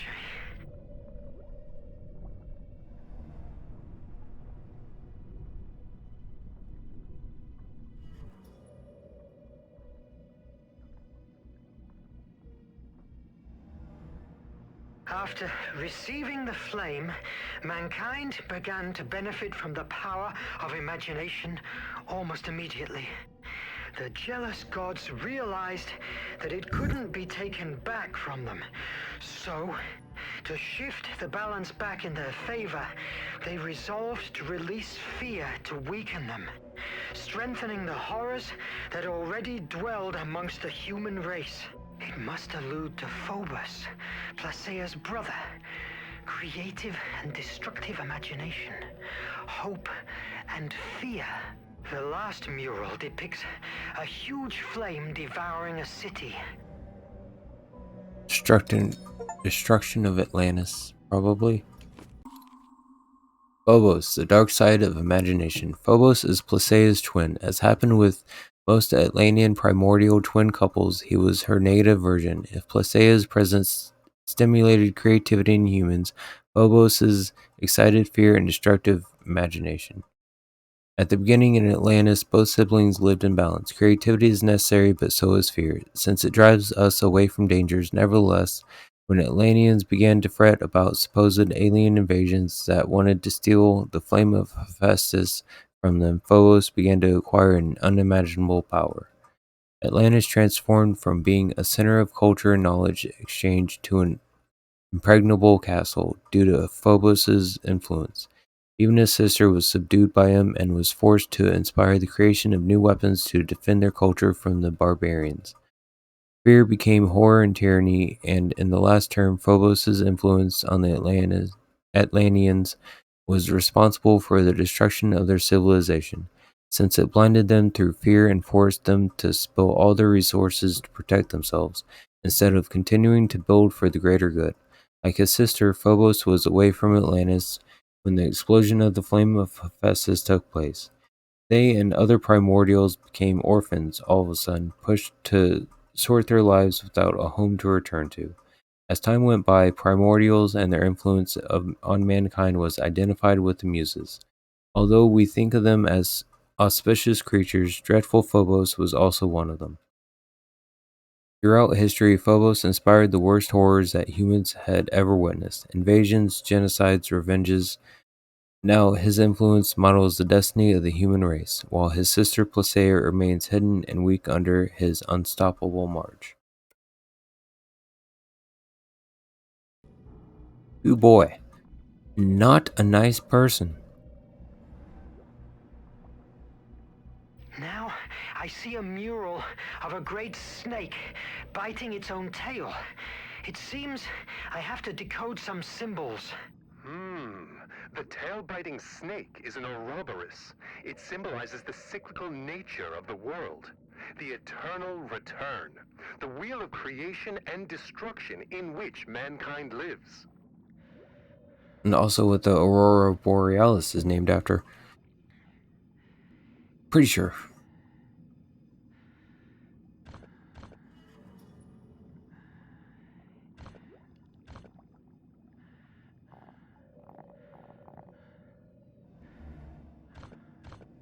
So north is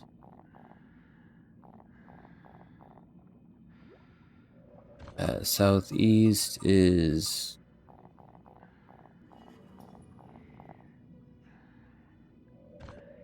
and northwest is missing.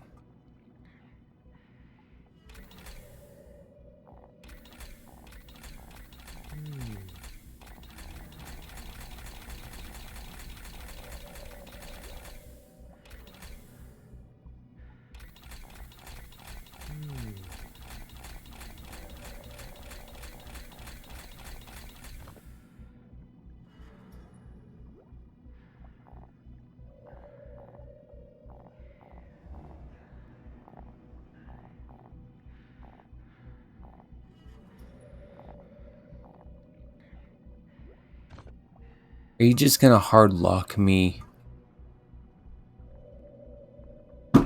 until I find what I need?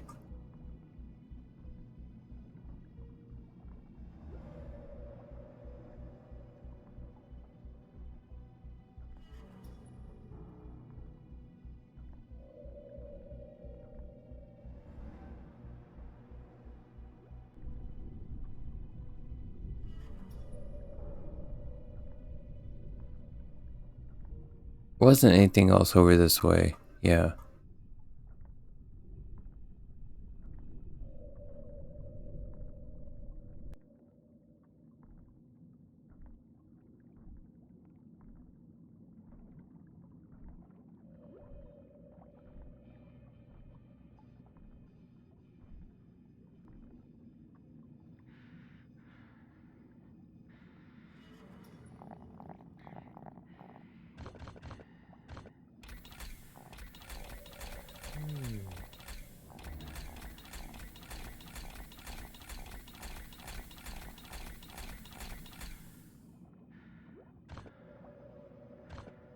Oh, okay. I think I get what they're trying to come across.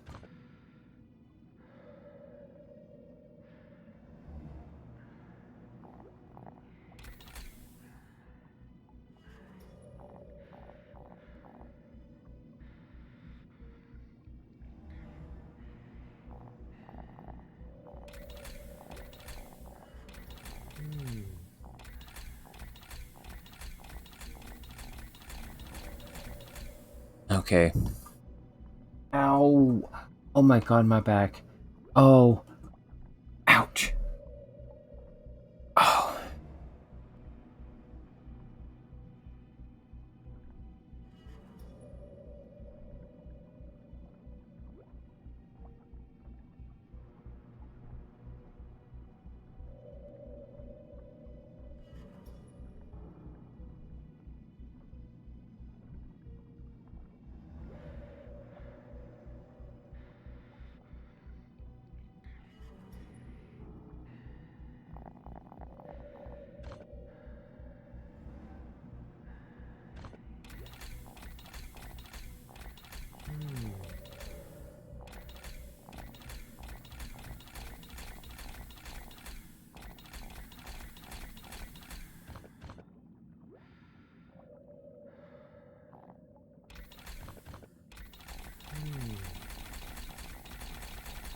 Trying to brute force it at this point.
I don't know.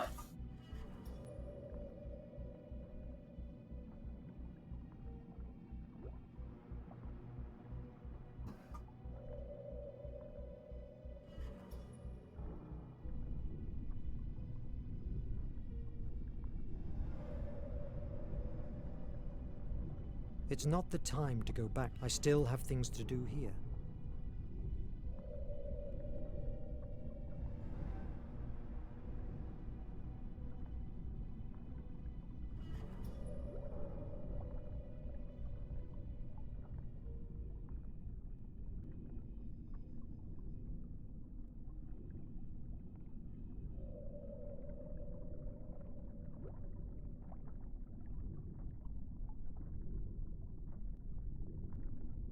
What am I not getting? Besides the obvious.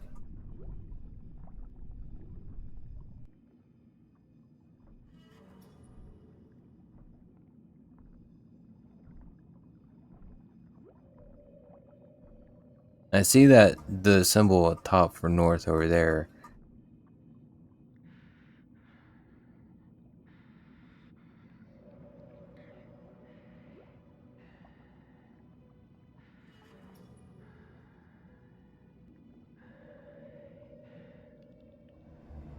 I finally see the snake eating its tail on this.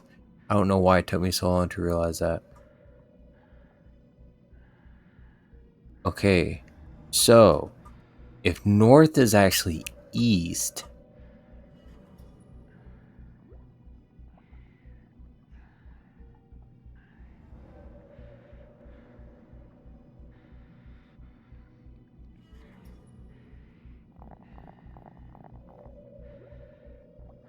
that means southeast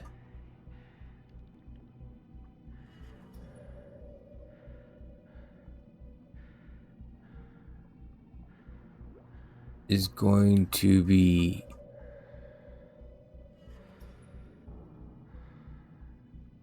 southwest, so that's going to be at north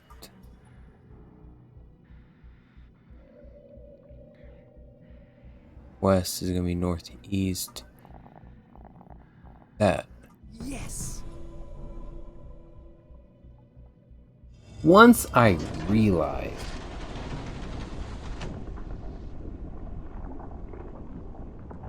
I'm so glad the puzzles in these are just like very, very little thinking.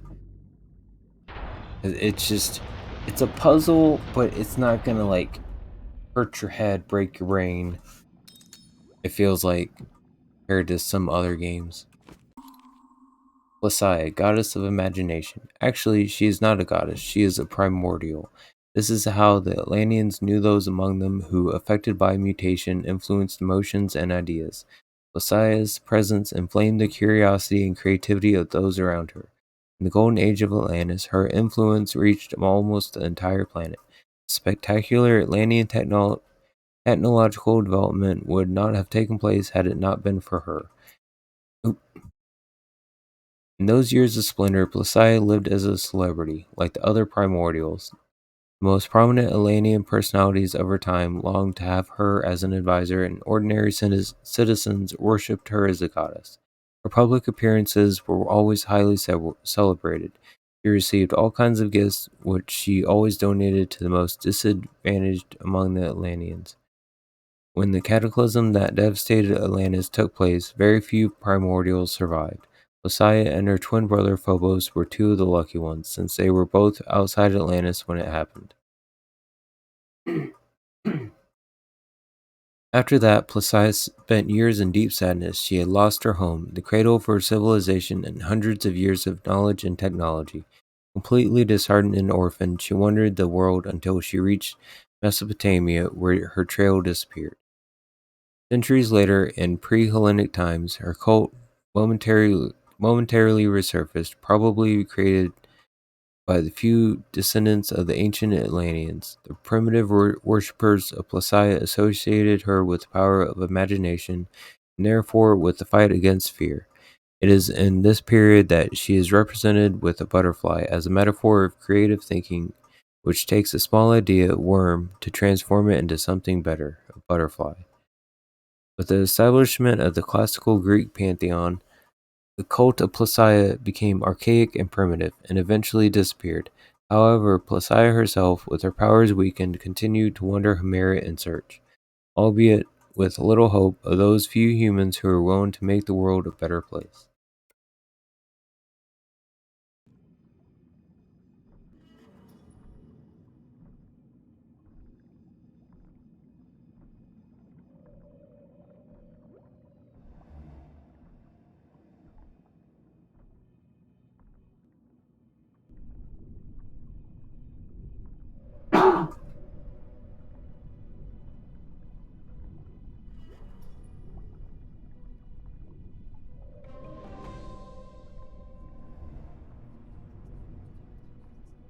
Captain, you must see this.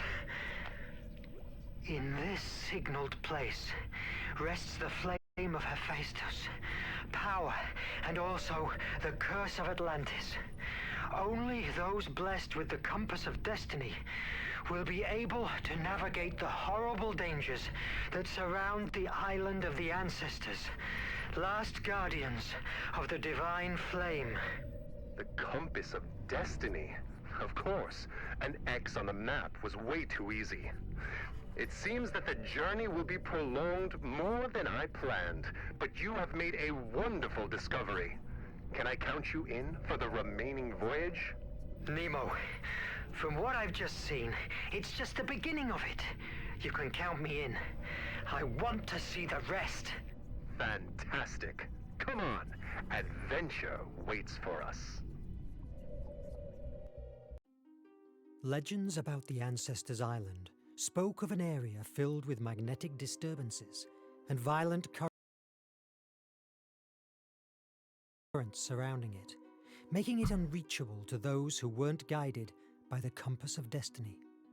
For months, we sailed the 7 seas, looking for clues about that fantastic artifact. The first solid sign was found at the nameless city, buried under the sands of Arabia. Thanks to it, we could reach a manifesto, written in the year 246 before our era, with the name of the ships that had engaged trade with the ancestors and therefore carried the compass of destiny on board. Those months of exploration were the most fascinating times I've had the luck to experience so far. How everything has changed since then.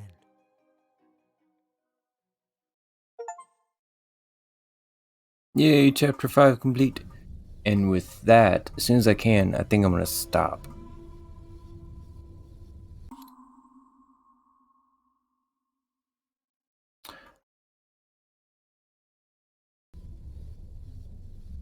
I must stop Nemo, whatever it takes.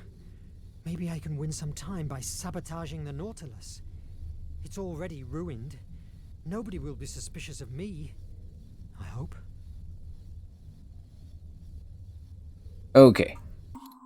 Now that he's done talking. And with that, I'll stop right here. That was a lot of fun. Very interesting. Pretty cool going through the trials of Hephaestus, all that. Getting more interesting the more I get into it. Anyways, made it this far. Thank you so much for watching. Greatly appreciate your time. As always, look for love. I hope you find it. If you have it, make sure you treasure it. Hope you have a good day. And I wish you the best. Till next time. Bye bye.